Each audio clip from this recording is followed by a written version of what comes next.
আসসালামু আলাইকুম প্রিয় গাইস, আমরা কঠিন জঙ্গলের মধ্যে যাইতেছি। আমি আর তালই ইন্ডিয়ার বর্ডার ক্রস করে ইন্ডিয়ান জঙ্গলের মধ্যে যাইতেছি বাংলাদেশ থেকে এই সুড়ঙ্গ পথ দিয়া। হ্যাঁ তাহলে নাকি এই যে মিয়ানমারের আম গাছ, এই সুড়ঙ্গ পথ ধরে এই যে একটা ওয়ালের পাশ দিয়া ঘুরি ঘুরি হাঁটতে যাচ্ছি। মোদি সরকারের ওয়াল এইটা, এই যে দেখতে থাকেন। এই যে তালই জঙ্গলে আইছে শাক খুঁজতে, শাক পাক করে খাইবে।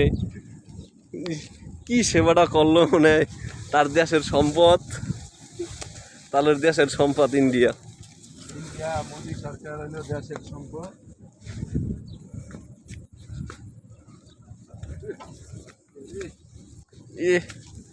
এ বাবা রে, জাগো জঙ্গল পছন্দ তারা এখানে আইসে পারবেন। এটা লোকেশন হইছে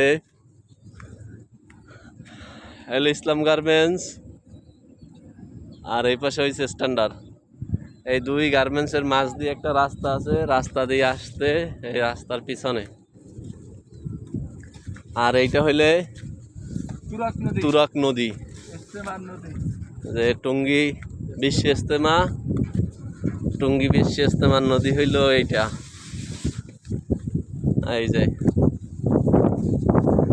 এই নদীতে প্রচুর রোহিঙ্গা মাছ আছে, কারো যদি রোহিঙ্গা মাছ দরকার হয় ধরতে আসতে পারেন।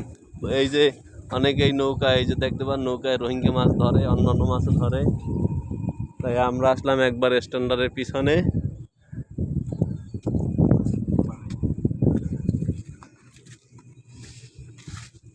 বাবা রে,